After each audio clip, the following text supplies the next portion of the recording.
है, जातिवाद नहीं रहा तो संस्कृति की बात तो मेरे सामने ना करें। संस्कृति को कोई भी नाम चैलेंज था ना है, यही हमारी समस्या है। ये बात जब बार-बार संस्कृति में ले आते हैं, संस्कृति कहां से आ गई बीच में? क्यों नहीं आई बीच में? सेंटर में देश की संस्कृति है, थी और रहेगी sir. You may like it और नॉट लाइक इट, आपके पसंद ना पसंद किसी को फर्क नहीं पड़ता, ठीक है? आप बेसिकली संस्कृति से लड़ने के लिए ये सारे के सारे प्रोपेगेंडा का इस्तेमाल करते हैं। ओके विवेक श्रीवास्तव, ना डिबेट की शुरुआत जो है इससे करना चाहता हूं कि हमने 10 वर्षों में क्या किया और क्यों ये अब खतरा बन रहा है, जिसके सहारे विपक्ष जो है अपनी राजनीति करना चाहता है। और मुझे उम्मीद है कि विवेक जी डिस्टर्ब नहीं करेंगे। 2004 में श्री प्रकाश जायसवाल ने कहा कि कम से कम 1.5 करोड़ इलीगल बांग्लादेशी भारत में आ चुके हैं। उस समय पर तो ओपन बॉर्डर पॉलिसी थी, उन्होंने वसुधैव कुटुंबकम को तो कुछ और ही मान लिया था, मतलब जो आना है आते रहो। उसके बाद जब हमारी सरकार आई, हमने इंडो बांग्लादेश बॉर्डर की 80% फेंसिंग, केवल बंगाल का पोर्शन बाकी क्योंकि वहां पे जमीन नहीं देती, बीएसएफ की टेरिटरी को, जुरिसडिक्शन को बढ़ाने का काम, रोहिंग्या को नेशनल सिक्योरिटी थ्रेट की तरह आइडेंटिफाई करके उनको डिपोर्ट करने का काम, जिस पर भी सुप्रीम कोर्ट ने रोहिंग्याओं के लिए जो पीआईएल फाइल करते हैं जैसे प्रशांत भूषण, उनकी वजह से उसमें थोड़ी सी रुकावट आई। उसके अलावा हमने आईएमडीटी एक्ट को स्क्रैप करवाया जो सर्बानंद सोनोवाल ने किया, जिसको सुप्रीम कोर्ट ने कहा था कि ये तो लेजिटिमाइज कर देता है, ये हमने किया। अब मैं पूछना चाहता हूं कि सैयदा हमीद अकेली नहीं है, सैम पित्रोदा इलीगल बांग्लादेशी आगे इससे क्या बुरा है, क्यों टारगेट कर रहे हो, बी टॉलरेंट, ये किसका अधिकार मार रहे हैं, गुलाम मीर गैस सिलेंडर। पिक्चर चालू करो बे, साउंड टेक 7 एक्शन। कह रहे हैं भाई इंसान ही तो हैं, क्या कर लेंगे। और आपके ही पार्टी के महिला विंग की वो हेड है जी, तो जी। उनको कहिए ना, उनके घर में बिठा देना बांग्लादेशियों को। नहीं, बात घर में नहीं है। देखिए इस वक्त हम एक कम्युनल सरकार, एक कम्युनल पार्टी को हम टैकल कर रहे हैं। तो बांग्लादेशियों को लेकर आएंगे उनको डील करने के लिए? नहीं, इसलिए क्योंकि इनकी मंशा क्लियर नहीं रहती ना। इनकी मंशा क्लियर नहीं रहेगी तो क्या करेंगे आप? बांग्लादेशियों को लेकर आएंगे? बात दूसरी है। घुसपैठिया कौन, उसकी परिभाषा क्या? हाँ क्या है बताइए आप मुझे। क्या बांग्ला बोलने वाला हर मुसलमान बांग्लादेशी? यहाँ तो दिल्ली में ये होने लग गया है, मुसलमान है उनको आप टारगेट करेंगे। आप हिंदू राष्ट्र की कल्पना करते हैं, 5000 साल पुरानी संस्कृति, विवेक श्रीवास्तव, सनातन देश। आपकी नीयत पे क्या खोट नहीं है? आप यहाँ के मुसलमानों के लिए आपको लगता है बड़ा अच्छा काम कर रहे हैं, ये बात कहकर कि बीजेपी कम्युनल है। विवेक श्रीवास्तव मेरी बात सुनिए आप, यहाँ के मुसलमान पर अगर कोई बांग्लादेशी, अगर कोई रोहिंग्या, अगर कोई नेपाल से आने वाला दूसरा शख्स अगर उसके राशन रोजी रोटी पर कब्जा करेगा तो यहाँ के मुसलमानों के लिए अच्छा होगा क्या? बताइए आप मुझे।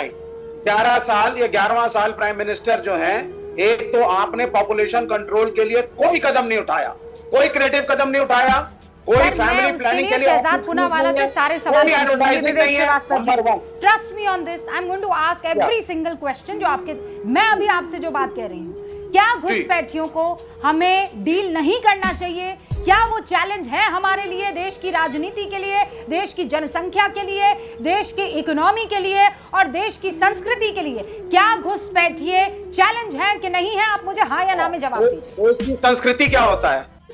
साले का खोपड़ी तोड़ साले। अरे देश की संस्कृति, मतलब आप रिसोर्सेज कहते हैं, चलो हम समझते हैं साथ पहुंच जा सकती है। देश की संस्कृति को कौन सा खतरा हो रहा है? संस्कृति की परिभाषा क्या है? संस्कृति समय के साथ बदलती है। आज हम अलग कपड़ा पहनावा पहनते हैं, अलग खाना खाते हैं, सबसे मिलते जुलते हैं, जातिवाद नहीं रहा तो संस्कृति की बात तो मेरे सामने ना करें। संस्कृति को कोई भी ना चैलेंज था ना है, it is an ever changing world. यही हमारी समस्या है कि ये बात जब बार बार संस्कृति पे ले आते हैं, संस्कृति कहां से आ गई बीच में? नौकरियां आप दे नहीं रहे हैं। सेंटर में देश की संस्कृति है, थी और रहेगी sir. You may like it और नॉट लाइक इट, आपके पसंद ना पसंद से किसी को कोई फर्क नहीं पड़ता, ठीक है? आप बेसिकली संस्कृति से लड़ने के लिए ये सारे के सारे प्रोपेगेंडा का इस्तेमाल करते हैं। शहजाद पुनावाला। ओके विवेक श्रीवास्तव, ना डिबेट की शुरुआत जो है इससे करना चाहता हूं कि हमने 10 वर्षों में क्या किया और क्यों ये अब खतरा बन रहा है, जिसके सहारे विपक्ष जो है अपनी राजनीति करना चाहता है। ये बड़ी अच्छी बात कही आप, और मुझे उम्मीद है कि विवेक जी डिस्टर्ब नहीं करेंगे। 2004 में श्री प्रकाश जायसवाल ने कहा कि कम से कम 1.5 करोड़ इलीगल बांग्लादेशी भारत में आ चुके हैं। उस समय पर तो ओपन बॉर्डर पॉलिसी थी, उन्होंने वसुधैव कुटुंबकम को तो कुछ और ही मान लिया था, मतलब जो आना है आते रहो। उसके बाद जब हमारी सरकार आई, हमने इंडो बांग्लादेश बॉर्डर की 80% फेंसिंग, केवल बंगाल का पोर्शन बाकी क्योंकि वहाँ पे ज़मीन नहीं देती, बीएसएफ की टेरिटरी को, जुरिसडिक्शन को बढ़ाने का काम, रोहिंग्या को नेशनल सिक्योरिटी थ्रेट की तरह आइडेंटिफाई करके उनको डिपोर्ट करने का काम, जिस पर भी सुप्रीम कोर्ट ने रोहिंग्याओं के लिए जो पीआईएल फाइल करते हैं जैसे प्रशांत भूषण, उनकी वजह से उसमें थोड़ी सी रुकावट आई। उसके अलावा हमने आईएमडीटी एक्ट को स्क्रैप करवाया करवाया जो सर्बानंद सोनोवाल ने किया, जिसको सुप्रीम कोर्ट ने कहा था कि ये तो लेजिटिमाइज कर देता है, ये हमने किया। अब मैं पूछना चाहता हूँ कि सैयदा हमीद अकेली नहीं है, सैम पित्रोदा इल्लीगल बांग्लादेशी आगे, इससे क्या बुरा है, क्यों टारगेट कर रहे हो, बी टॉलरेंट, ये किसका अधिकार मार रहे हैं। गुलाम मीर, गैस सिलेंडर दे दो। आज सबसे पहले शुरुआत इससे कीजिए कि क्या रोहिंग्या और घुसपैठिए इस देश में आने चाहिए। मैं कहता हूं रोहिंग्या नेशनल सिक्योरिटी थ्रेट। विवेक जी, आप मानते हैं नेशनल सिक्योरिटी थ्रेट है? नहीं, मैं नहीं मानता। यही देखिए, जब ये मानने को तैयार नहीं, आप कितने रोहिंग्या घर ले जाएंगे, आप कितने घर ले जाएंगे रोहिंग्या? मैं चाहता हूँ रूबिका जी, आप विवेक जी की वाइफ को फोन करें, आप विवेक जी की वाइफ को फोन करो, गैस कोऑर्डिनेटर विवेक जी के परिवार वालों को फोन लगाओ और पूछो एक घर ले कितने ले जा सकते हैं। आज पूरा डिबेट नहीं, रूबिका जी आप पहले आप फोन करवाइए, तो पुनीत भाई फोन कीजिए, विवेक जी के घर पर फोन लगाइए जरा, डायल आप मिसेस श्रीवास्तव। मैं चाहता हूँ मिसेस श्रीवास्तव को फोन करके पूछा जाए कि कितने घर में रोहिंग्या रखने वाले ये लोग। ये नहीं घर में रखो। नहीं, अब क्या हंस रहे हो, हंस क्या रहे हो? अबे साले नहीं, मैं वो जूनियर श्रीवास्तव से पूछिए, बेटा आपके पापा लाना चाहते 5-6 रोहिंग्या घर में, लेकर आए क्या? बेटी पूछ लीजिए, बेटी आपके पापा ले आना चाहते 5-6 रोहिंग्या। किसी की मदद हो जाए तो मैं तो तैयार हूँ, गजब टूबी आजाद, कोई समस्या नहीं है। श्रीवास्तव देखिए पापा ले आना चाहते 6-7 रोहिंग्या और बांग्लादेशी। सुनिए, वो कम्युनिटी जिसको वहां की मेजॉरिटी कम्युनिटी ने मारा, घर में घुस के मारा, वहां की आर्मी ने पाकिस्तान के हिंदुओं के लिए क्यों दरवाजे बंद थे आपके? पाकिस्तान के हिंदुओं के लिए क्यों दरवाजे बंद थे इनके? आपके यहाँ पे आए, अभी मैं गाली नहीं दे सकता, नहीं गाली नहीं देना, फैमिली देखती है, वरना मैं ऐसे गाली दूं, ऐसे गाली दूं ना, जिंदगी भर याद रखेंगे बड़े भाई। जाकर के बांग्लादेश के बॉर्डर पे 4 लाख बांग्लादेशियों को भोजन कराया, तब जिंदा बचे। आप कुछ भी कहते रहिए, आप लोगों की सोच की वजह से देश ने आपको, देश की जनता ने आपको कोने में धकेल दिया है विवेक श्रीवास्तव जी। बात तो सही है। अब आप नाम भर के और विचारधारा भर के रह गए हैं, वो भी बोरी भरकर। That's about it. ये देश की जनता ने आपको बता दिया है, दिखा दिया है।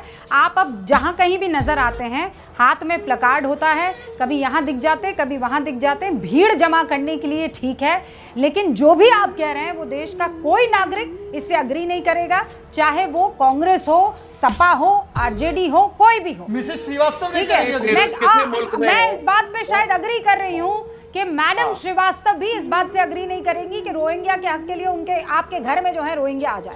अब मैं जरा डिबेट को आगे ले जा रही हूँ। संस्कृति का जिक्र किया था शुभ्रास्ता जी, सुना आपने? क्या ये हर चीज में संस्कृति ले आते हैं और क्या कर लेंगे घुसपैठी हमारी संस्कृति को? जी रूबिका जी, मैं 1-on-1 ये दोनों प्रोफेसर्स बैठे हैं यहाँ पे, मैं 1-on-1 संस्कृति पे तो नहीं देने वाली। दे ऑलरेडी नो कि वो सिंपल सी चीज़ है, किसी एक समुदाय, किसी एक देश, किसी एक राज्य और किसी एक पंथ या संप्रदाय की बात नहीं है ये। मैं इन्हीं की शब्दावली अगर बोरो करके बोलूँ तो India is a nation of many Nations, right? तो उन सारे नेशंस की जो एक साझा संस्कृति बनी है वो हमारी संस्कृति है। लेकिन इस साझा संस्कृति में अगर सेंध लगाकर, पॉलिटिकली सेंध लगाकर अगर इलीगल माइग्रेशन होगा और इस मानसिकता से होगा कि हमारी डेमोग्राफी बदलनी है, इसके साक्ष्य हमें हिस्ट्री में मिलते हैं, इतिहास में मिलते हैं। इसके साक्ष्य अभी जो रीसेंट हमारी जो राजनीतिक विरासत है उसमें मिलते हैं। मुझे बताने की ज़रूरत नहीं है कि असम में क्या चल रहा था, मुझे ये भी बताने की ज़रूरत नहीं है कि अचानक से गांव के गांव बस जाते हैं, चाहे वो असम हो या वो बिहार ही क्यों नहीं हो, आज रातों रात गांव कैसे बस जाते हैं। इस पे मुझे लगता है कि जो भी व्यक्ति ग्राउंड पे है उसको इन चीज़ों का अंदाज़ा है। तो अगर प्रधानमंत्री जी ने डेमोग्राफी की बात लाल किले की प्राचीर से की है रूबिका जी, इसका अर्थ ये है कि कहीं ना कहीं देश को एनआरसी की तैयारी करनी चाहिए। और मुझे नहीं लगता है कि एनआरसी से किसी भी देश के नागरिक को दिक्कत होनी चाहिए। अगर ये प्रधानमंत्री जी के एजेंडे में नहीं है तो भी एक देशवासी होने के नाते मैं कहना चाहती हूँ कि एनआरसी अब एक रियलिटी बने। हमें पता तो हो कि हमारे अपने लोग कौन हैं, हमें ये तो पता हो कि हमें विकास करना है तो किनके लिए करना है। ये बहुत बड़ा प्रश्न है। हम विकास करें तो किसके लिए करें? अपना मान के तैयार नहीं है।